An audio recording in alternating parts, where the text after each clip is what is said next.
کیا خواتین کا چوڑی پہننا فرض ہے؟ لڑکیوں کا چوڑی پہننا کیسا ہے، فرض یا مستحب؟ کیونکہ جماعت میں جو عورتیں آتی ہیں ان کا کہنا ہے کہ جو لڑکیاں چوڑی نہیں پہنتی ان کے ہاتھ کا کھانا پینا جائز نہیں۔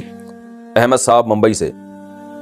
دیکھو، لڑکیوں کا چوڑیاں پہننا افضل ہے، بہتر ہے، کیونکہ شریعت یہ چاہتی ہے کہ عورت عورت بن کے رہے، مرد مرد بن کے رہے۔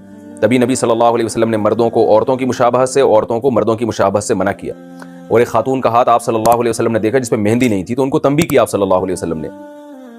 تو اس لیے علماء کہتے ہیں کہ عورت کے لیے عورت بن کے رہنا ہی بہتر ہے، تو اس لیے چوڑیاں افضل ہیں، بہتر ہے، لیکن فرض واجب بہرحال نہیں ہے، اور کوئی نہ پہنے تو کوئی واجب نہیں ہے۔ اور اس کے ہاتھ کا یہ کھانا نہ کھانا یہ بھی غلط ہے، کھانا بھی کھا سکتے ہیں، اس کے ہاتھ کا کوئی حرج نہیں ہے۔ خاندان میں نظروں کی حفاظت کا کیا حکم ہے؟ ہمارے ہاں جب مہمان آتے ہیں یا ہم کہیں جاتے ہیں تو نامحرم خواتین بے پردہ ہوتی ہیں، وہ سامنے آ کر بیٹھ جاتی ہیں۔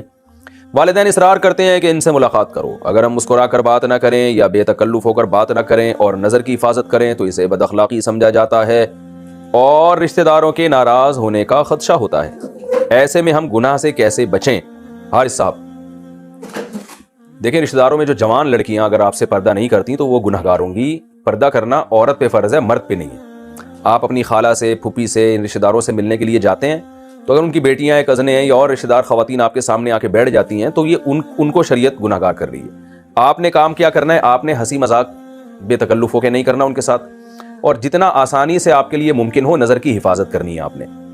لیکن آپ نے یہ نہیں کرنا کہ اب آپ اس چکر میں بیٹھ گئے کہ جی اب لڑکیوں کی محفل لگی ہوئی ہے تو چلو اس کو اور طول دو۔ آپ گئے تھے اپنی خالہ سے ملنے تو فوکس انہی کو کریں آپ۔ پھر بھی وہ آ کے بیٹھ جاتی ہیں تو ظاہر ہے وہ تو ان کی غلطی ہے نا، وہ آپ کی غلطی نہیں ہے۔ پردہ عورت پہ فرض ہے، مرد پہ نہیں فرض ہے۔ مرد پہ یہ ہے کہ خام خواہ میں لڑکیوں میں گھسنے کی، جیسے وہ ہم بچپن میں ہوتا ہے نا، لڑکیوں میں لڑکا گھوں کھاتا۔ اب پہلے ہمارے زمانے میں بچپن میں تو ایسا ہی ہوتا تھا کہ وہ لڑکیوں کا شادی بیاہ میں تمبو الگ ہوتا تھا، لڑکوں کا الگ ہوتا تھا، تو کوئی لڑکا ادھر سے گھس کے لڑکیوں میں گھستا تھا تو ہم تو مذاق اڑاتے تھے لڑکیوں میں لڑکا گھوں کھاتا۔ تو آپ خام خواہ میں لیڈیز ڈپارٹمنٹ میں کہیں زنانیاں بیٹھی ہوئی ہیں اس میں گھسنے کی کوشش نہ کریں، یہ مرد کے مردانگی کے بھی خلاف ہے اور یہ بہت ہی بیہودہ حرکت ہے۔ لیکن یہ کہ آپ عام محفل میں بیٹھے ہو، اس میں اگر آپ کی رشتہ دار خواتین آ کے بیٹھ جاتی ہیں تو آپ نہیں بیٹھے، بیٹھی تو وہ ہیں، تو آپ بس یہ احتیاط کریں کہ حتی الامکان نظر کی حفاظت کریں، اور کوئی ضرورت کی بات وہ پوچھ رہی ہیں تو آپ بتا بھی سکتے ہیں، اور پھر تھوڑا ریزرو رہیں آپ۔ عورت کو خود اندازہ ہو جاتا ہے یہ بندہ ریزرو ہے۔ پھر بھی اگر بد اخلاقی کا تانا آپ کو لگتا ہے تو آپ بد اخلاقی کے تانے پہ پریشان نہ ہو، اور اس میں آپ گناہگار نہیں ہوں گے، چاہے والدین آپ کے ناراض ہی کیوں نہ ہو جائیں، ٹھیک ہے، آپ گناہگار نہیں ہوں گے۔ اور کوشش کریں پھر اس میں کوئی جو جتنی دیر ضروری آپ کا بیٹھنا ہو اتنا بیٹھیں، اس کے بعد اٹھ کے پتلی گلی سے آپ نکل لیں۔ زیادہ ٹائم ایسی مجلس میں آپ نہ گزاریں، کیونکہ آپ گئے اپنے ماموں سے ملنے، چاچا سے ملنے اور لوگوں سے ملنے، تو جتنی دیر کے لیے آپ گئے تھے اتنی دیر بیٹھیں اور پتلی گلی سے آپ نکل کے آ جائیں۔ لڑکیوں کی وجہ سے وہاں محفل میں زیادہ دیر نہ بیٹھیں آپ۔